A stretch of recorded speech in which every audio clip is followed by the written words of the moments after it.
श्री गणेशाय नमः। नारायण नारायण। कार्तिक मास महात्म्य कथा अध्याय 30। भगवान श्री कृष्ण सत्यभामा से बोले, हे प्रिय, नारद जी के ये वचन सुनकर महाराजा पृथु बहुत आश्चर्यचकित हुए। अंत में उन्होंने नारद जी का पूजन करके उनको विदा किया। इसलिए माघ, कार्तिक और एकादशी यह 3 व्रत मुझे अत्यधिक प्रिय है। वनस्पतियों में तुलसी, महीनों में कार्तिक, तिथियों में एकादशी और क्षेत्रों में प्रयाग मुझे बहुत प्रिय है। जो मनुष्य इंद्रियों पर विजय प्राप्त कर इनका सेवन करता है वह मुझे यज्ञ करने वाले मनुष्य से भी अधिक प्रिय है। जो मनुष्य विधि पूर्वक इनकी सेवा करते हैं, मेरी कृपा से उन्हें समस्त पापों से छुटकारा मिल जाता है। भगवान श्री कृष्ण के वचन सुनकर सत्यभामा ने कहा, हे प्रभु, आपने बहुत ही अद्भुत बात कही है कि दूसरे के लिए पुण्य के फल से कलह की मुक्ति हो गई। यह प्रभावशाली कार्तिक मास आपको अधिक प्रिय है, जिससे पतिद्रोह का पाप केवल स्नान के पुण्य से ही नष्ट हो गया। दूसरे मनुष्य द्वारा किया हुआ पुण्य उसके देने से किस प्रकार मिल जाता है, यह आप मुझे बताने की कृपा करें। श्री कृष्ण भगवान बोले, प्रिय, जिस कर्म द्वारा बिना दिया हुआ पुण्य और पाप मिलता है उसे ध्यानपूर्वक सुनो।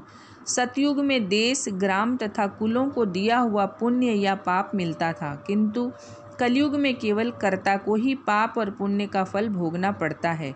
संसर्ग न करने पर भी वह व्यवस्था की गई है और संसर्ग से पाप व पुण्य दूसरे को मिलते हैं। उसकी व्यवस्था भी सुनो।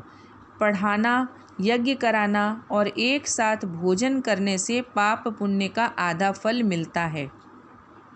एक आसन पर बैठने और सवारी पर चढ़ने से, श्वास के आने जाने से पुण्य व पाप का चौथा भाग जीवन मात्र को मिलता है। छूने से, भोजन करने से और दूसरे की स्तुति करने से पुण्य और पाप का 6वां भाग मिलता है। दूसरे की निंदा, चुगली और धिक्कार करने से उसका 7वां भाग मिलता है। पुण्य करने वाले मनुष्यों को जो कोई सेवा करता है वह सेवा का भाग लेता है और अपना पुण्य उसे देता है।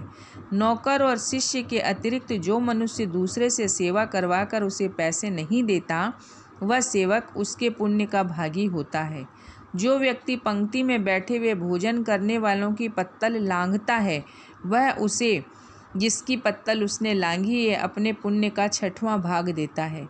स्नान तथा ध्यान आदि करते हुए मनुष्य से जो व्यक्ति बातचीत करता है या उसे छूता है, वह अपने पुण्य का 6वां भाग दे डालता है।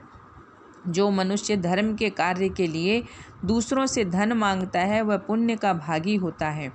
ठीक उसी प्रकार जिस प्रकार की दान करने वाला पुण्य का भागी होता है। जो मनुष्य धर्म का उपदेश करता है और उसके बाद सुनने वाले से याचना करता है, वह अपने पुण्य का 6वां भाग उसे दे देता है। जो मनुष्य दूसरे का धन चुराकर उससे धर्म करता है, वह चोरी का फल भोगता है और शीघ्र ही निर्धन हो जाता है। और जिसका धन चुराता है वह पुण्य का भागी होता है।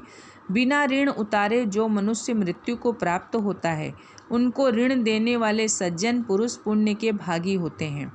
शिक्षा देने वाला, सलाह देने वाला, सामग्री को जुटाने वाला तथा प्रेरणा देने वाला, यह पाप और पुण्य के 6ठे भाग को प्राप्त करते हैं। राजा प्रजा के पाप पुण्य के 60अंश का भोगी होता है। गुरु शिष्यों का, पति पत्नी का, पिता पुत्र का, स्त्री पति के लिए पुण्य का 6ठा भाग पाती है। पति को प्रसन्न करने वाली आज्ञाकारी स्त्री पति के लिए पुण्य का आधा भाग ले लेती है।